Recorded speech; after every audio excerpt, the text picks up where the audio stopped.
Welcome back to Football Daily, where today we're talking about academy grads. That's right, today I am going to be looking at each and every single Premier League club's best current academy graduate. Now, we're not talking about players that have flown the nest and improved, we're talking about players that are in the squad right now, that have come via the academy. Some teams have basically no one, okay? So I'm just informing you of that before everybody gets a bit angry and a bit riled up. You know how tier lists work by now. I've got 5 different tiers in front of me. I've got the 20 players, starting alphabetically with Bukayo Saka. What a tap-in. Top tier, obviously. Still only 22 years old. FA Cup winner at this stage. And I suppose you can you count Community Shields? You can't. You just can't. But he is also 2-time England Men's Player of the Year already. He's closing in on 200 appearances, scoring at a frighteningly improving rate. I think he's got 12 goals in the Premier League, 15 goals in the Premier League this season. He's already got 5 goals in the Premier League. There's no doubt he's on track to be in the conversation for a Ballon d'Or, in my opinion. I don't think he will win one necessarily, but there might be 1 or 2 standout seasons from Bukayo where he's breaching the top 5 territory.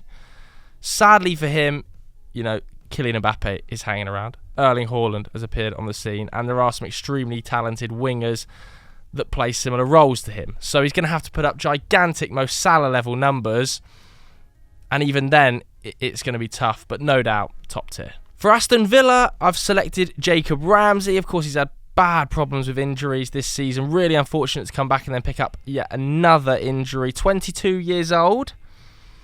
I think given the fact he's already got over 100 appearances for Villa, I'm going to put him middle of the pack, I think, Jacob Ramsey. For now, he might well shift. I think last season, especially towards the back end under Unai Emery, we saw the best of Jacob Ramsey, almost playing in an advanced left position. Very, very good in and around the box with his close control and finishing. He can improve massively, Jacob Ramsey, if he has a season free of injury under Unai Emery. I really think he can become a star for them and potentially get a big move. I don't think that's beyond him, and I'm not disrespecting Aston Villa when I say that, but I could see Jacob Ramsey playing Champions League football consistently. At Bournemouth, only one option in their current Premier League squad has come via the academy, and that is Gavin Kilkenny. Now, I'm not going to disrespect him here. Obviously, he spent a bit of time last season on loan at Charlton. I haven't seen loads of Gavin Kilkenny play, unsurprisingly. 14 appearances for Bournemouth in the Championship, I think. Look, some of these players like Gavin Kilkenny who haven't made any impact for their first team, I'm just going to have to automatically put in the bottom tier, I think. Otherwise, there's going to be nobody in there. For Brentford, they don't technically have an academy. Brentford, of course, they got rid of the academy and instead went to a B-team system to mirror some of their other sides on the continent. It's been pretty productive for them because they've basically been able to save all the money that they were putting into the academy and instead buy players or sign youngsters from rivals academies or pick up the offcuts of rivals academies and bring them into the B-team setup. Ellery Balcombe has played some academy football, though, for Brentford technically. He's had a youth career at Brentford. Obviously, the goalkeeper, who I think did play in the Newport County game, actually, earlier this season in the penalty shootout where they went through. But I don't think he's got any Premier League appearances to his name. He's still only 23, so the same with Big Gav from before. Bottom tier for now. Moving on to Lewis Dunk at Brighton, captain of the club, of course. Absolute leader. 14 seasons with Brighton under multiple different managers, has gone through multiple different playing styles, played in 3 different divisions for the club. He's obviously a club hero, a club icon. Now he's playing in Europe as one of the best ball-playing centre-backs in the league. I think only 5 players in the Premier League produced more passes or accurate passes than Lewis Dunk last season. He's gone to new heights under Roberto De Zerbi. Should be consistently involved in the England setup. I think he's a lock for the tier below Bukayo in A. Don't think he's got the elite calibre of a player like Bukayo Saka and some of the other players we're obviously going to come on to talk about, like a Trent Alexander-Arnold or a Phil Foden, but what a servant. What an icon for Brighton and what a centre-back. Next up, we've got Jay Rodriguez. Now, this is an interesting one because obviously he's on the older side of the spectrum. And again, one of the few Burnley Academy graduates in the current squad. 240 Premier League appearances. And of course, he did have that one Premier League campaign where he was on fire and getting right involved with the England squad prior to the injury. He's had some great seasons in the Championship. I think he's scored over 10 goals on 4 separate seasons in the Championship. You know, big player for teams like West Brom, Southampton, now back at Burnley. I think he's a tap-in for C, right? Like, never quite hit the heights that I think a player like Jacob Ramsey could or Lewis Dunk has, but he's had a very, very solid career for Burnley. Reece James. Ooh, do we go top or do we go A? I think I'm going to put him in Bukayo Saka's category. I think he's not quite on the level of Bukayo Saka right now, despite the fact he is club captain at 23, mainly down to injuries. Like, injuries have held him back. This is a Champions League winner we're talking about here, a Super Cup winner.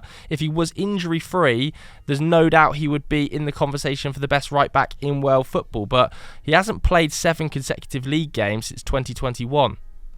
That is an issue. I really hope it can be resolved for his and Chelsea's sake, because when he's fit, he's basically unplayable. For Crystal Palace, this is a tough one. Tyreek Mitchell, 24 years old now. Of course, he has got over 100 Premier League appearances. I think off the rip, I would put him right down the middle, slightly ahead of Jay Rodriguez, because, of course, his career, while shorter, has been exclusively Premier League football, where a lot of Jay Rodriguez's minutes and best moments actually came in the second tier. And that's no disrespect to Jay Rodriguez, but Tyreek Mitchell now has established himself as a very, very solid Premier League left-back, involved in the England setup. There have been links with big moves before that injury as well. Since he broke into the side in 2021, I think it was, he's pretty much played every available game in the Premier League for Palace when he hasn't been injured, which is very rarely. Yeah, I think he could go on again and go to a new level. Like, no disrespect to Palace, I think he's gone 14th, 12th, 10th maybe, or 11th. I think he could be in and around a Europa League level side. And are Palace going to get there? I don't know. For Everton, again, very few options from the academy in the current squad at Everton. Lewis Dobbin, I've selected. I think he got his first Premier League start, right, this season against Wolves in that 1-0 loss. But we just, again, haven't seen enough of him, have we? We haven't seen enough of him. I think he was at Derby County on loan. He needs more game time. At Fulham, we've got Luke Harris. Again, Fulham, fantastic academy. Some of the products recently, the likes of Sessegnon, Harvey Elliott, Carvalho that have come out of there. We haven't really seen a breakthrough player from Fulham in quite some time. Luke Harris obviously is the exceptional talent in that academy at 18 years old. You might well have seen the, I think it was 11-minute hat-trick against Newcastle's under-23s. He, of course, scored a hat-trick against Chelsea's under-23s as well. There was a moment in time where I remember seeing online, I think it was, where playing from midfield, he'd scored 16 goals in 19 games for the Fulham Academy. And now he's, of course, involved in the Wales senior squad too. But again, we just haven't seen enough of him in the Premier League right now. We haven't seen enough of him. And if I've got all of the rest of these players down here, Luke Harris has to be down here for now, but I'm convinced he's going to jump up. At Liverpool, no doubt Trent Alexander-Arnold is going in the same tier as Bukayo Saka and Reece James. I think he's actually probably the best player we've got on the list so far. I know that Bukayo Saka has a massively high ceiling, and we're talking about him as a potential Ballon d'Or contender. I don't really think a right-back is ever going to win the Ballon d'Or. I do think, though, that Trent has redefined an entire role. He is the most creative right-back in the Premier League era. And at 24 or 25 now, has won everything available other than the Europa League. You know, Champions League, Premier League, FA Cups, League Cups. Part of one of the best Premier League sides we've ever seen. And he should be in the conversation of the Premier League's best ever right-backs already, and he's only 25. I think he's that good. I really do. And, you know, Saka still has a way to go to get to the level that Trent has hit. At Luton, I think he might be the only academy grad in the squad right now. It's Cauley Woodrow, who's had an excellent career in the lower leagues. You know, Championship, those 3 seasons, I think it was, at Barnsley, where he contributed massively, and in League One at times, big contributions. But again, haven't really seen it in the Premier League. He's 28 now. I actually think it was a decade ago that Cauley Woodrow made his Premier League debut back in the 2013-14 season at Fulham. So it's been a while. We haven't seen huge impact in the Premier League. Good servant for a lot of lower level sides though. Moving on to Man City, Phil Foden, no doubt tapping for the top tier. I think of his 6 senior seasons, he's won 5 league titles. He's a treble winner. Massive contributions as well. But I still just want to see Phil start every game. Pep, give it to me, please. Oh, God. But yeah, he is, in terms of technical level, the best on this list. Like, I think Bukayo Saka, super effective, but I just think Phil Foden's technique and ability on the ball it's just in a league of his own. Like, if he could start every single game at City and continue to produce goals and assists in the numbers he does, I dread to think how many league titles and Champions League he's going to end up on. He feels like he's never injured. He's playing in about 4 different roles. He's a lock for the top tier. Marcus Rashford. Difficult one here. It's an interesting one.